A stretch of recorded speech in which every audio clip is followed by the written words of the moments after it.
everybody get Randy's autograph? Okay, cool. Is he famous or something? Is he on TV or who is this Randy? No, just listen. So I'm going to welcome Randy Veitenheimer. He's our speaker, first one of the event, and he's actually an energy healer. He's a member of the Potawatomi tribe. Potawatomi tribe. And from Tecumseh. Tecumseh, Oklahoma. I just needed help with Yeah. But he learned actually at a very young age the power of plants and vibration in the healing process. And at around the age of 19, he began his in-depth studies of martial arts, which led to other forms of energy transfer and healing practices from world-renowned masters and teachers.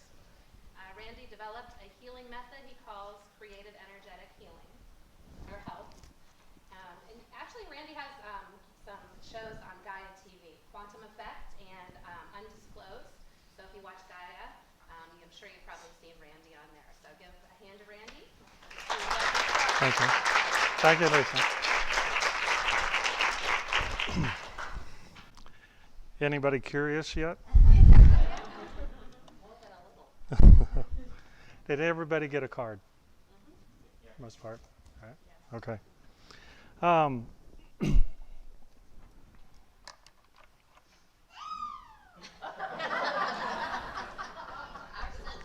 Hello. You got left out.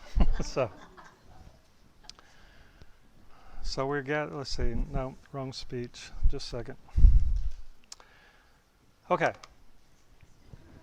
So today, everybody ended up in the same place. Everybody started at a different place, right? So the card I handed out to you has a blank space on the back. And that blank space is for a reason. I would like you to answer a question. And that question's for my benefit. So the question is, how did you get here?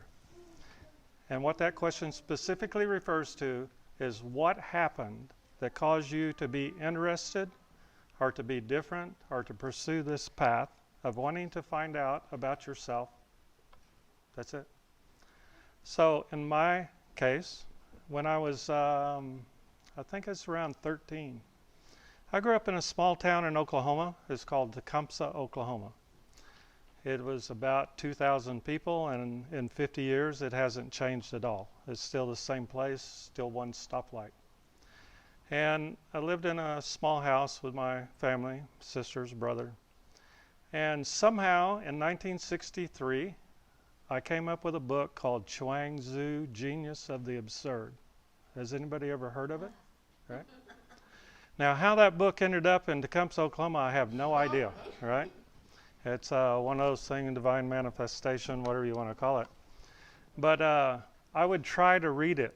And the result of trying to read it was to pick up the book and try to read one of the little stories, which were teaching stories.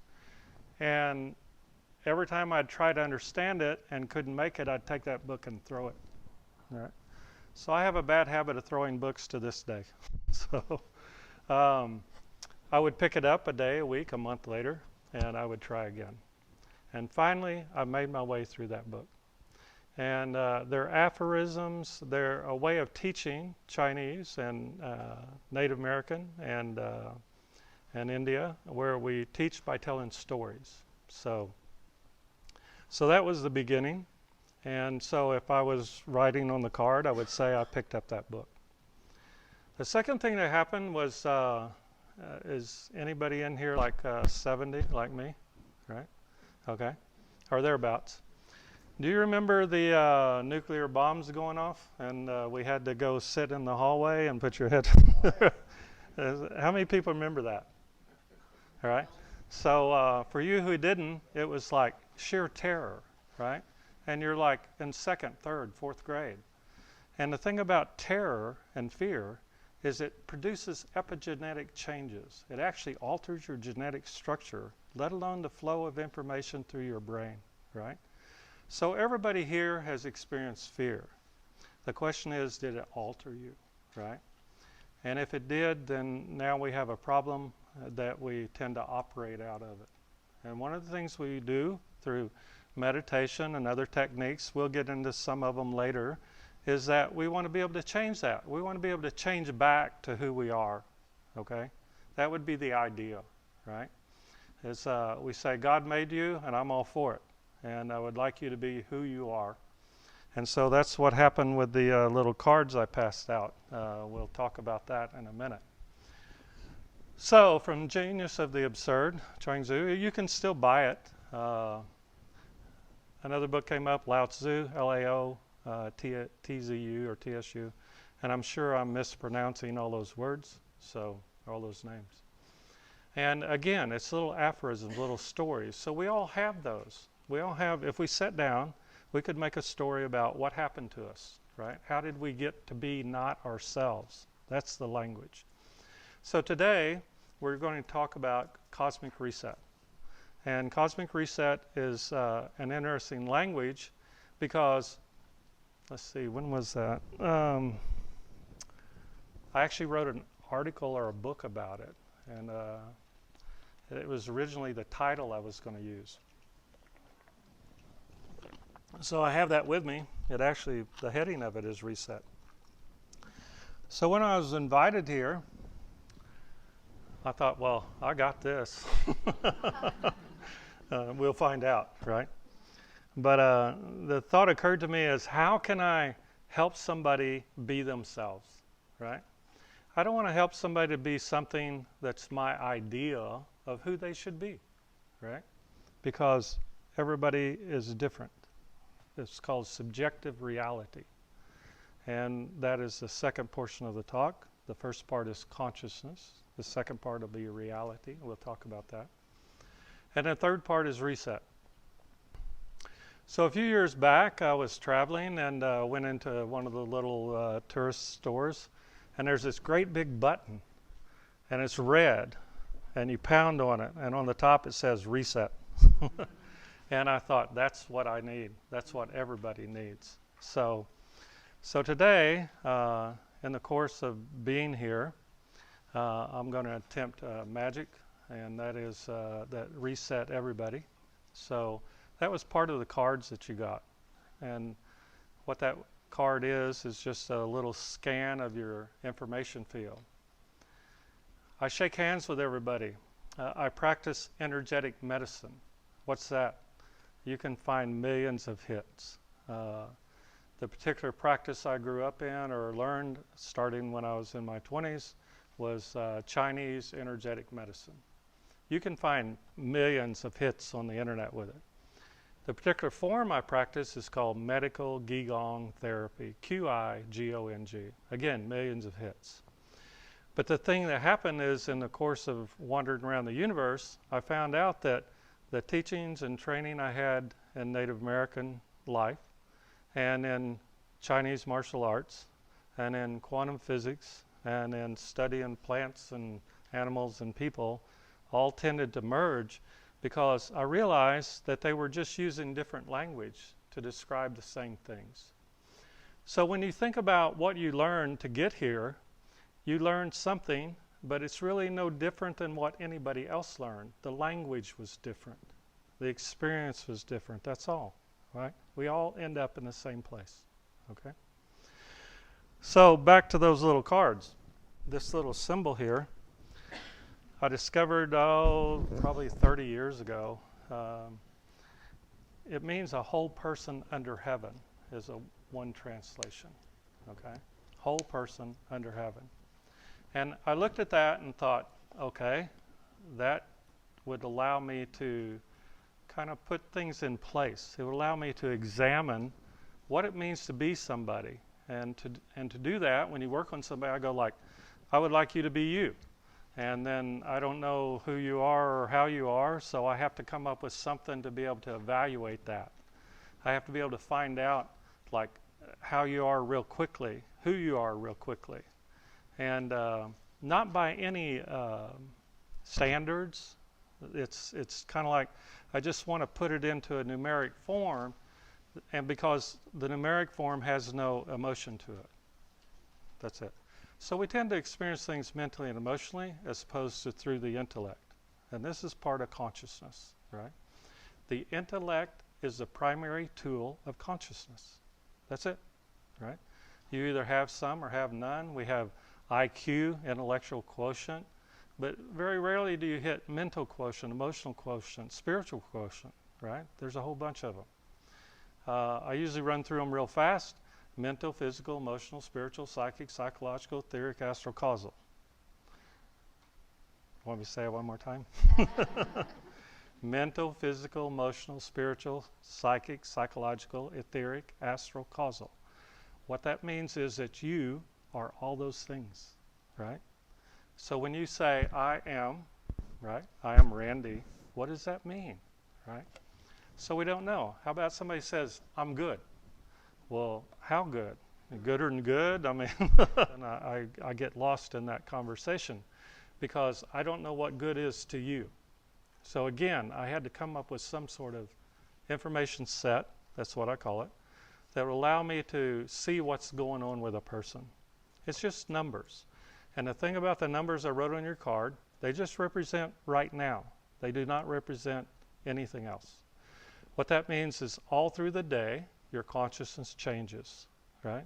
All through the week, all through your life, all right? So one of the things I want somebody to be 100% themselves. So the baby back there is 100% self. Some people on your card will see that you are 100% yourself. It's very rare. Most people, first of all, around 6 years old, you lose the ability to be yourself. All this refers to consciousness. So you lose yourself at 6 because we lose ourselves to society. We lose ourselves to our education. We lose ourselves to our family, to our environment. It's just like, it goes on forever, right? Today, we want to look at that. Am I 100% myself? It's a simple thing, but it's something that unless you're under 6 years old or unless you're very near death, do you actually get back to yourself? So, there. You have an information field, right? We call it your etheric field. And in yoga, we say there's layers, right? So the first layer is your etheric field. It's right about here, normal person, about 2 inches or less, right? So this is very definitely energetic medicine. We can measure that. And if it becomes a big energy field, we say you have a big aura, right? Right? And I first discovered that in art. I'm a Native American artist.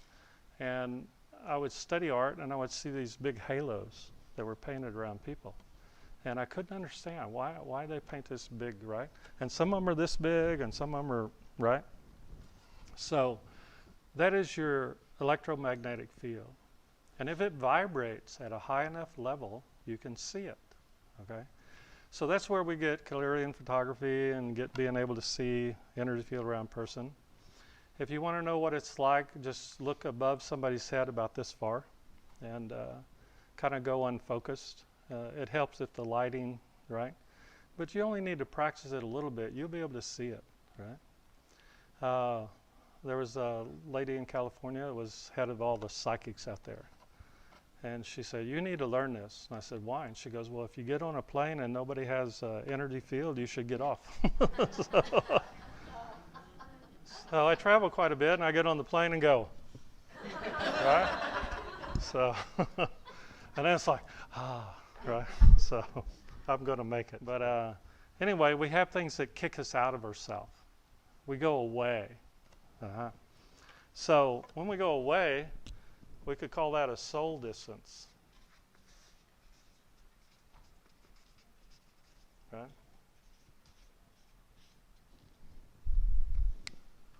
What's it called, a soul what? Distance. Yeah, how far away from you are you? We go to Hatha Yoga. Hatha Yoga is about the physical body, right?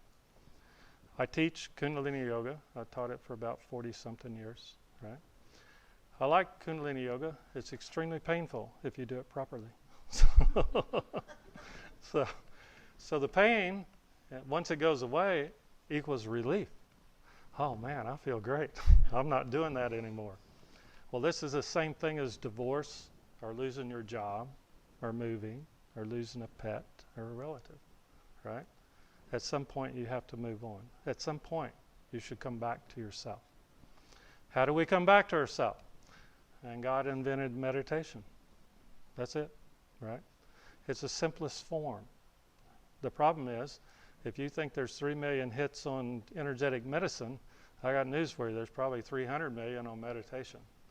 And part of the reason is part of subjective reality.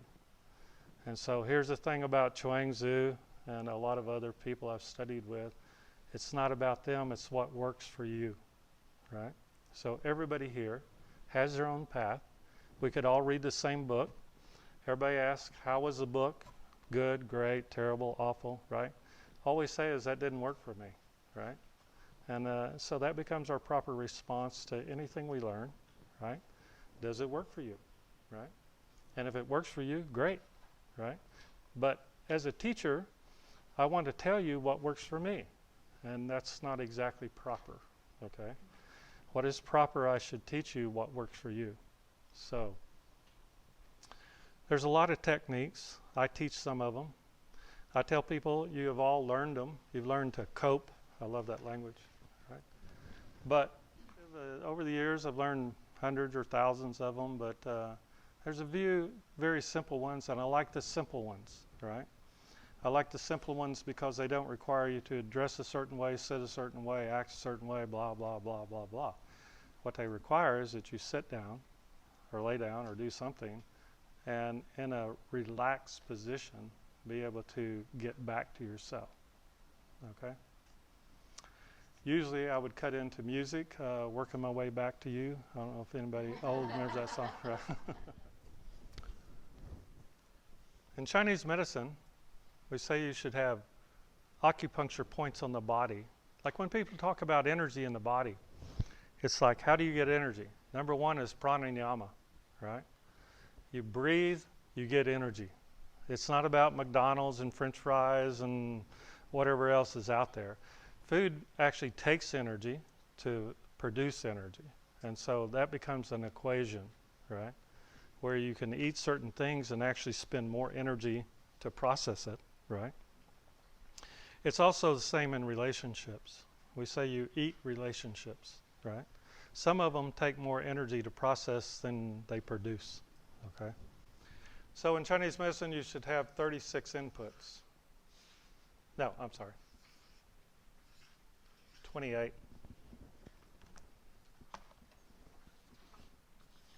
So in Chinese medicine, 28 inputs. They're little acupuncture points. You can find them on any acupuncture chart, right? But they represent an inflow of energy. A lot of them are up here, right? And in exploring that, I found out that basically nobody explained it.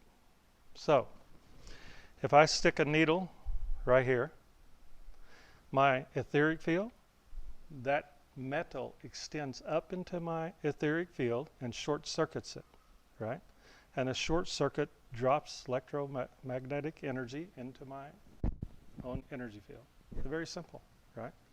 Bigger needle, so more needles, you're short circuiting the system, and you're doing it in a way, you'll see them move them and stuff to add energy or take energy away, right?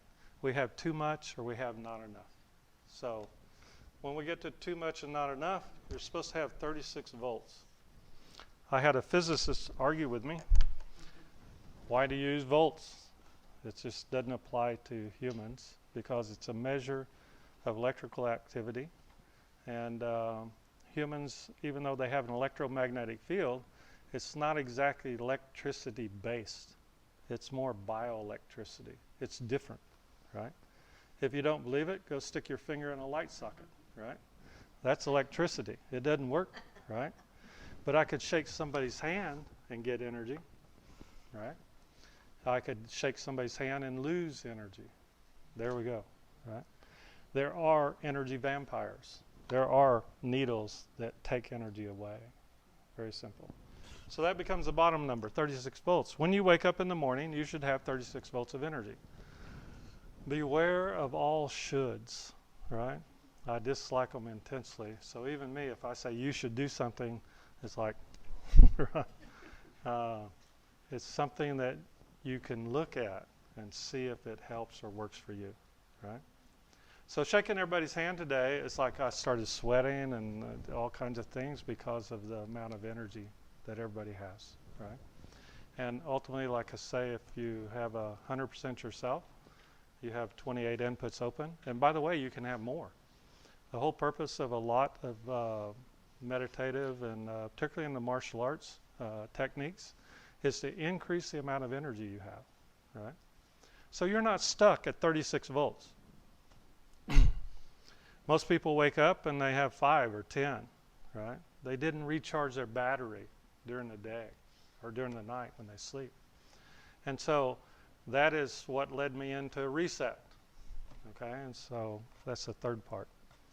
So any questions about like where these inputs are? You can find a chart. I have charts I could show you, but you can look up if you're interested. Otherwise, forget about it. Now, soul distance. Everybody understand that you get away from yourself, right? So in meditation, we do that. Only we don't go away, we go this way. That's the difference. A meditative technique brings you inside. It does not take you away, right? But a lot of the, I'm not supposed to talk negative, so, but I just don't get goats and beer yoga, okay? So everybody heard to see the goats and the, it totally floors me. So the idea when you do the meditative exercises is to put you back in yourself. It's not to take you away, right? Techniques that take you way out there and leave you, we call woo-woo, right? Wu is Chinese for this area, by the way, of your energy field.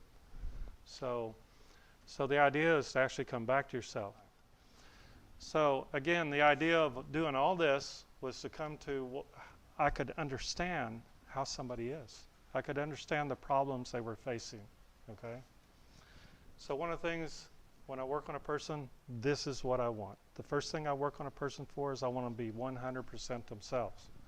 And then from there, I want to be 100% healthy. So those are two primary. So when people come up with problems, be yourself first and have your own energy. Then you're more likely to fix your own problems and not need somebody else. So that's the key to it, right? I don't need 10 billion clients. I need 10 billion people that take care of themselves, right?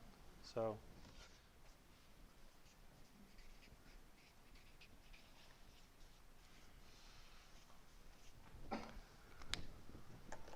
100% available. How many people here block memories? How many people here have been through things that they wish they hadn't gone through, wish they hadn't seen, wish they hadn't done, right? So how do we deal with that, right? If you stand here long enough, arm will wither, right? I mean, over years. It's like I need to block it out. And it's like, it takes too much energy. So when we look down here and say, well, I don't have 36 volts, the question I have is how much are you available to yourself? How much can you look back and go, I was 7 years old and my brother hit me in the back head with a brick? You see what I mean? It's like, and why do I still have that memory? Because I didn't get rid of it. I didn't take the energy out of it. So here we go back to meditation and pranayama and all kinds of things that we can do, as opposed to Jack Daniels and beer and drugs and whatever else.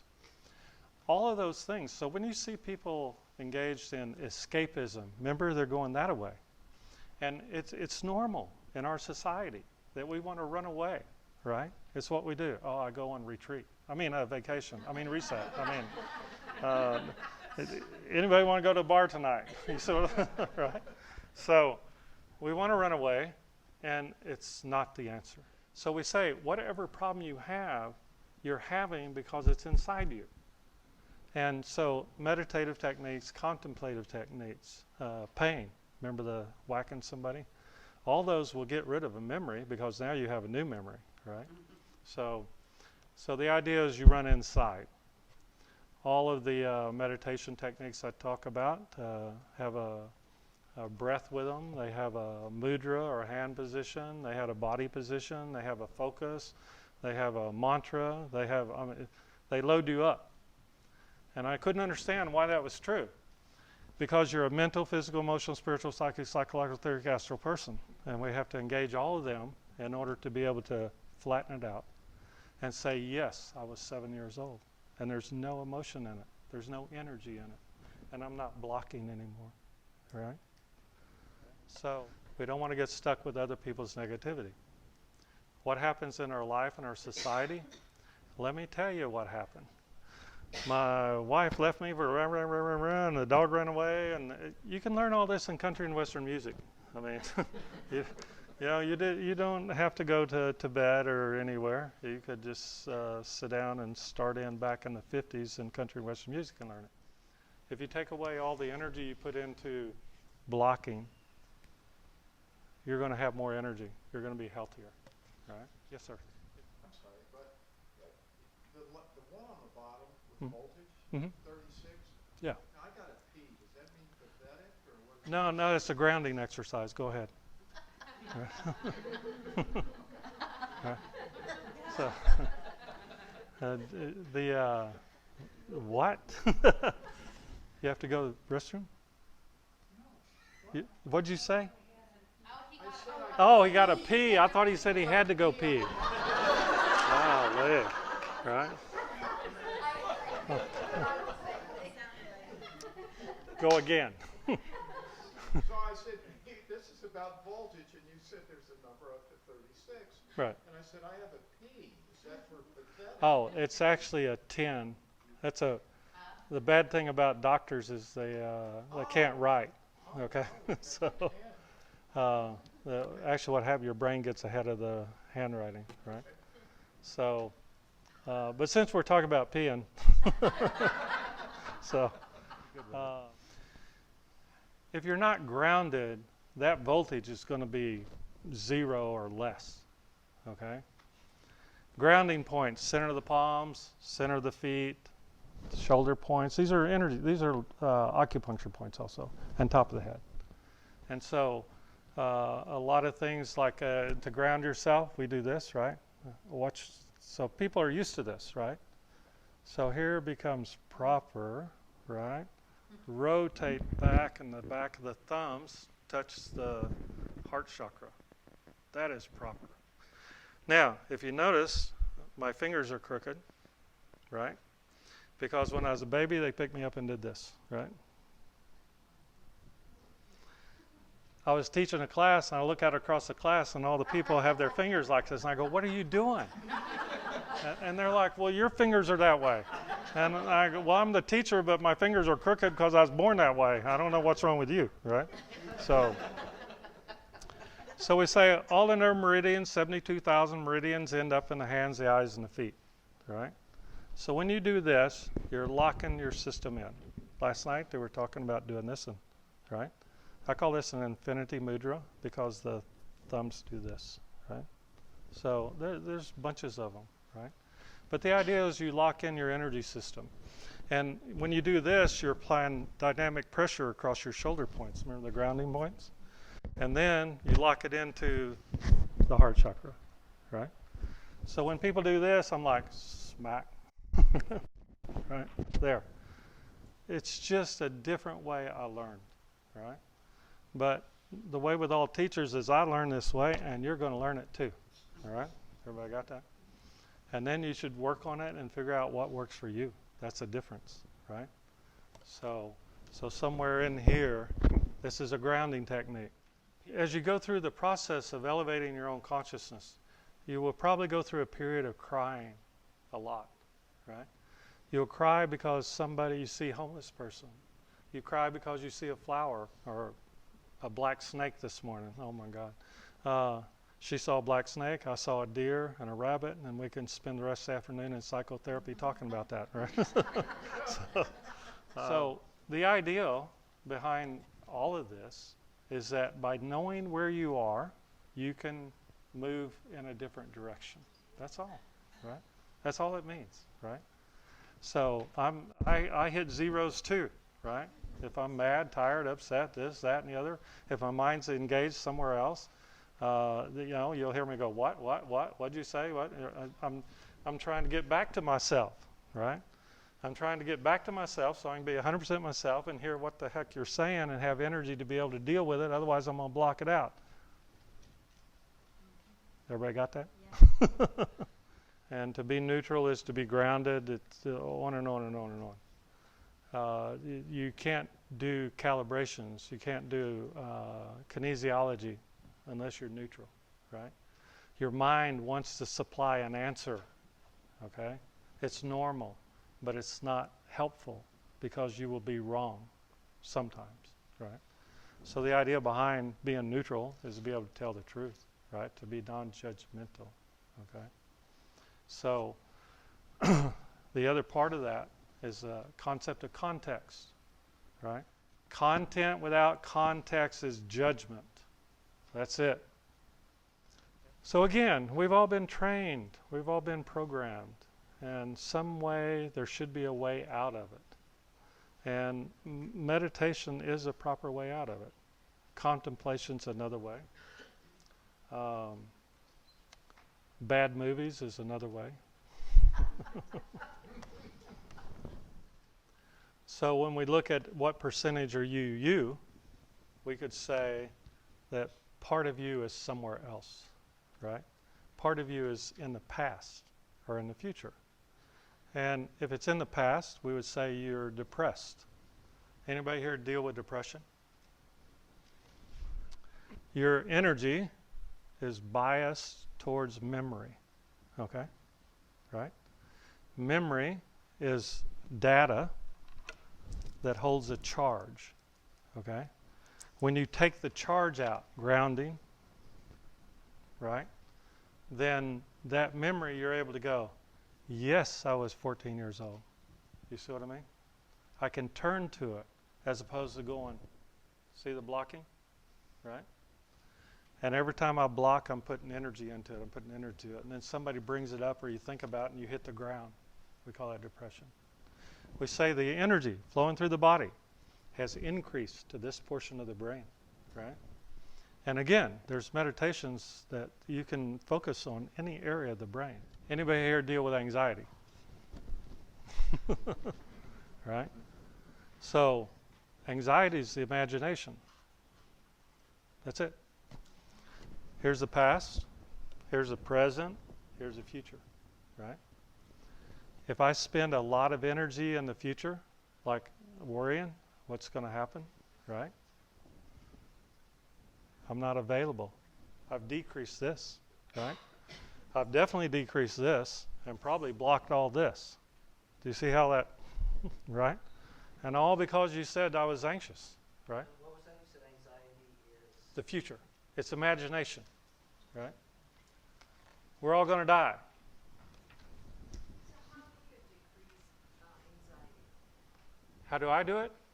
How would you recommend someone do it? Physically is the best. You have energy flow into this portion of the brain. It produces neurochemistry, the outcome of which we call depression. If you have too much going to the front right lobe, we call anxiety. Anxiety is an outcome. Everything you deal with in life is an outcome, right? It is not reality. We'll get into that, all right? You're dealing with an outcome, and that outcome is something that has already passed. It's not in the moment. Remember that 10,000th second. So if we say 1/10,020th of a second, 1/10,020th of a second, and then you go, oh my God, we're all going to die because, you know, the solar flare is going to hit in 17 years, and I don't know, you see what I mean? What happened here? This number's changed, right? All these numbers changed, right? So there's another area of the brain. It's called motor control. If you are engaged in motor control, you cannot do this or that, okay? You cannot do the past, you cannot do the future. So, I first started work, I wanted to do a lot of different things in life. And one of them, I was fixated on being a psychiatrist. And I went to work at a mental hospital, a state mental hospital when I was 18 to help pay my way while I was studying school.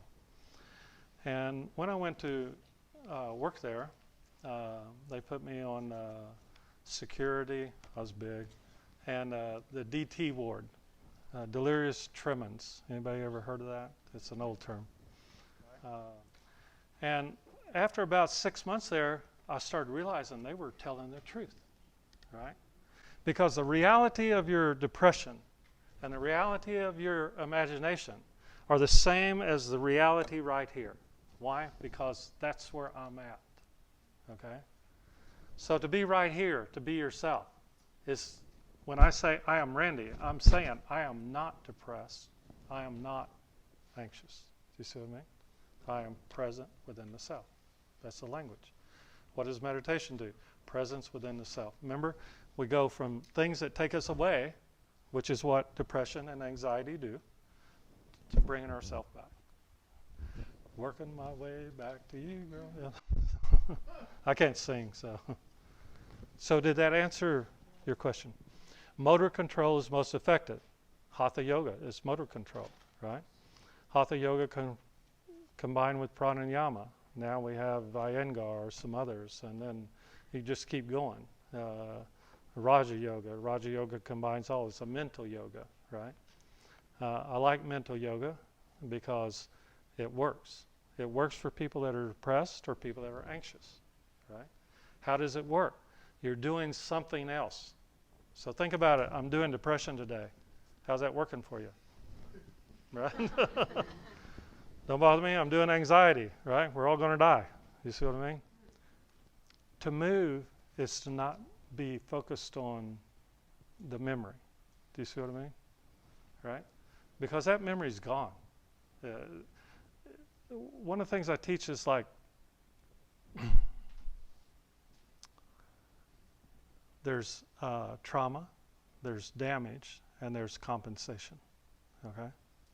Trauma, damage, compensation. When somebody hits you, it is gone.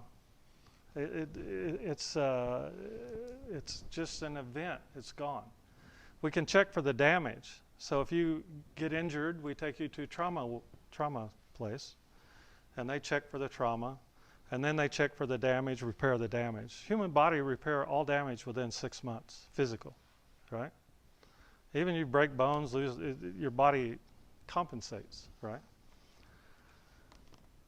But the physical damage is only thing that is still there, and even there, it is going away, right?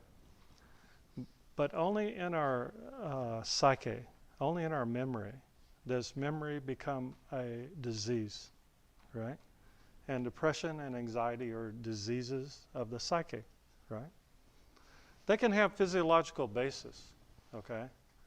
They can have environmental basis. They can have experiential basis. Ultimately, we don't care. We want it to all go away. I don't want you to be depressed anymore. Quit. And that doesn't work, right? How many people told themselves, I want to lose weight? Did it work? Right? Just to tell yourself. And one of the things about being yourself is if you 100% yourself and are in this position, you should be able to make any change you want, right? And we call that cosmic. Lose weight and eat cake. Yeah, that's right. Yeah, because some people, and this is programming, some people here don't have depression. Some people don't have anxiety. Well, that's the way I want to be. You see what I mean? So I want to reset myself, and that's the language. Let me finish up about the mental hospital. After 6 months of hearing about pink snakes, 3 Napoleons, 2 Jesus Christ, and a few others, I realized these people were telling the truth. That their reality was sufficient, is what I call it, right? Their reality was sufficient for them to experience it as reality. So reality as reality as reality, right? So it's a big thing now to talk about reality. There's no such thing. We just get rid of that right now. But I went to the psychiatrist, the head psychiatrist, and I said, these people are telling the truth. Because anything you experience in your imagination or any experience you have in your memory, which is mutable, right? Your memory's changeable. Because I know this, because I go, you remember when we went somewhere or did something and somebody, oh, no, that wasn't true, right? We went here, we did this. And all of a sudden it's like, well, wait a minute, they have different experience of it. Yes, they have retained different aspects of that experience. And so now we know that all experience is a lie too, right? Because we have energized parts of it. We've thrown out other parts of it. Do you see what I mean? So if we've done that unconsciously or subconsciously, we want to be able to do that consciously. We want to be able to set ourselves down, and this is what I call reset. We want to be able to set ourselves down in the morning and at night, both. I want to reset myself to be myself in this position, to be able to get out there and get beat up. That's what I call it. That's why I call it War Day. I'm going to go out there and somebody's going to go, wow, who dressed you this morning? Wow, you don't look so good. Wow, right? Oh, you're fired, by the way. Or you see what I mean? And you're like, and finally you make it back home and go, and the way I do it is this. Okay, now I'm Randy. I didn't have to go through a process, right? So that's the thing about what I teach is different. I don't teach process. I teach technique. I tried to bring it down to a very small thing, and that is take the middle finger of your right hand, press at your sternum point. If you don't know where this is, it's called Ren 19 in an acupuncture chart, right through here, right? And you press and you press and press and go, ow, right? Wherever you go, ow, you press harder, right? It'll be painful. And at that point, you go, I am Randy. No, y'all be, remember the first name? Don't be me, right? You just say your first name. Now, that's programming, right? Because as soon as I say I'm Randy, I'm saying 100% myself. I'm not in the future, I'm not in the past, I'm not mad, I'm not sad, I'm not upset, I'm not tired, I'm not, you see what I mean? So this becomes a practice as soon as you're into a problem, right? Whenever you can get away from it, whenever you can turn away from an energy vampire, right? That's it. Pranayama at its finest, one breath. Anything else becomes entertainment. Oh, I was sitting like this and I was doing there's lots of them. I like all of them, by the way, right? So, okay. Did you learn how to reset yourself? Right? Find the sore spot. There's a line. This is called a Ren line in acupuncture. Ren 19. You look at a chart, you find it. It's from the sternum. It's up. Usually we say like second button on blouse or shirt. So reset, rather than teach you, 40 years of what all I've learned to do that is the one I teach. It's something that as you start practicing, what you will find is you can engage in depression or anxiety or anything else. Somebody goes, like you're fired. Boo-hoo-hoo-hoo-hoo. I'll get to go somewhere else. You see what I mean? All right? Anyway, the psychiatrist, back to that again, the psychiatrist said you're fired, right? Because you're crazy if you think that that's reality. So whatever goes on in your mind, I'm telling you, is a reality. It's just as valid as the one you're standing on or sitting on, right? So when somebody says that, oh no, don't be depressed, or that it's not true, right? It's a reality for me. I'm experiencing it because I have energy for it. And if I can either get rid of the energy, remember, or I can do something else, right?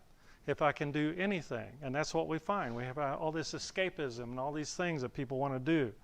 And then the answer is no. If somebody is mean to you or something, I want that outside of me. I don't want it inside me. If I take it inside, I have to go away. If you're mean to me and I take it inside me, I have to go get drunk. I have to go do drugs. I have to go be depressed. I have to do something, right? All of it negative, meaning its effect on the body and the mind. If I go, ain't that interesting? Do you see what I mean? I hold it outside me. Remember that?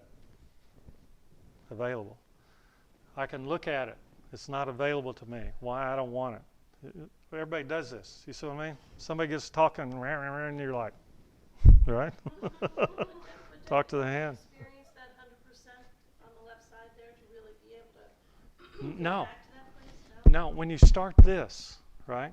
Some of my students went, how many times a day do I do this? I said, are you kidding me? Maybe after I talk to every person, if I see something I don't want. But here's what happens. Press, hard, cry, right? Pain, right? Because it means your energy field is reversed, right? This is love. That's grief, right? Everybody has it. I mean, I could sit with each one of you and tell you how far this is. Very few people have a 9-foot energy field. 4 people in the room. You see what I mean?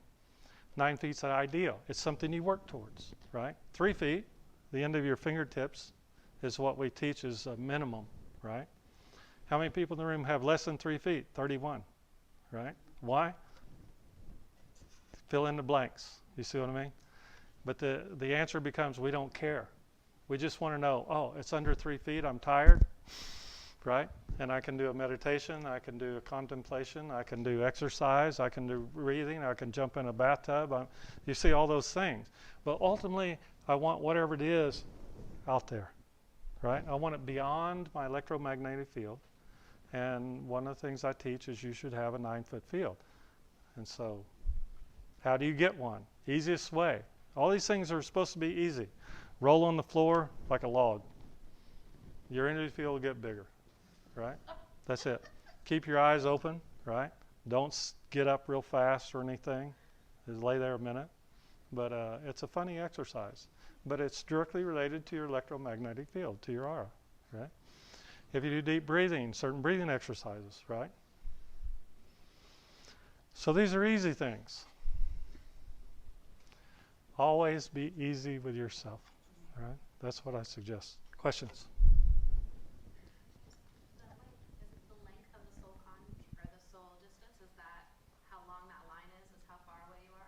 Well, if I sit down with a client, I would just sit here and go, right? And somebody else, I would go, right? And these are your numbers. They're not my numbers, right? Because I'm carefree about what they are, right? So we have careful, careless, and carefree, right? Be carefree, be joyful. So today, learn to reset. Learn to start in the morning with joyfulness. At the end of the day, come back to, I'm joyful that I made it through the day, right? What I tell people, be yourself, and then go out in the universe from 8 to 6, let's say. And then at 6 o'clock, come back to yourself, right? And separate them, right? And eventually, if you do that, you'll be able to be yourself through the whole 24-hour cycle. Right? So one of the things is we get so involved in the entire universe that we forget to be involved in being ourselves. Ultimately, that's it, right? So when people say, hey, you want to go somewhere to do something? I'm busy. What are you busy doing? Being myself. I'm going to sit here. I'm going to lay in the bathtub. I'm going to go for a walk. I'm going to do a meditation. I'm going to contemplate like how things are working for me and why do I do that. And if you do all that, you'll be so tired you'll go to sleep tonight and you'll sleep very well.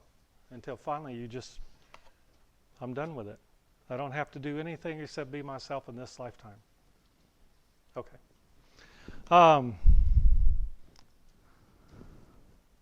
Consciousness, major tool, curiosity, right? Reality, pick one. When you pick a reality of the past or the future, you have picked a reality, and I'd like you to quit. I'd like you to pick this reality. Why? It's pretty entertaining. That's the easiest way to look at it. All life is entertaining, right? Reset, hit the button, right? That's my favorite language. Hit the button, press the button. Press the button on the remote, press the button on the phone. Just press your own button right here. You have one. There's much more extensive information behind all this. You can watch Quantum Effect on Gaia. There's 10 or 12 episodes there. There's some crazy episodes with my friend Emery. We all have a friend like that. Right? There's things that, as they occur to me, or you ask me questions, which you're welcome to do. If I think about them, I may put them out as questions answered, which is another little series on YouTube. There's a YouTube channel, and it's Energy Doctor, and that's the energydoctor.com. EnergyDoctor@me.com is my email. And huh? Doctor with a K. Yeah, Energy Doctor with a K on it. It keeps me out of medical trouble. All right. So Energydoktor. I'm really slow about answering emails and phone calls and stuff. Just keep it in mind. But I have a tendency to work on anybody that calls me or texts me immediately upon receiving the information. All right. So watch. Thank you. All right. We all learned a lot about ourselves from Randy today, so we can really appreciate everything he's doing for us this weekend. Are you going to be here for the rest Yes, of the retreat?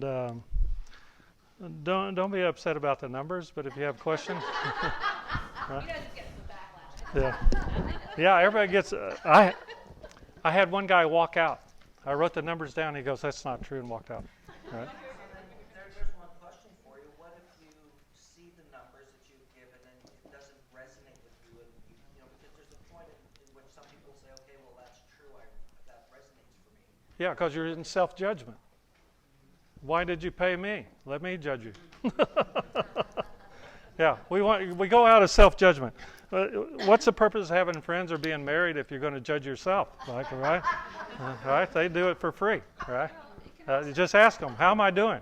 How do I look? Right? You have the option, I don't accept them. Right. That's Yeah. That's your, I don't accept them. Right. Remember, we hold it out. Yeah, Right. yeah. Okay. And it's good to know, it's like, okay, what is, if I'm bringing judgment to that, Right. okay, Right. what's that about for me? And Yeah. I don't have to do either. Well, we get energy. That's one of the ways. Okay. The cards. I'm thinking about writing a book. I know Lisa hates to hear that. And I would appreciate your answers if you write on the back, like, what was the first instance that made you different, that made you want to pursue this path of finding out about yourself? Because there's 8 billion people out there that don't want to do that, right? So if you give those to me, it'll help me maybe write and understand more about everybody, because you truly are my teachers, right? And I appreciate it and I love you, all right? Thank you.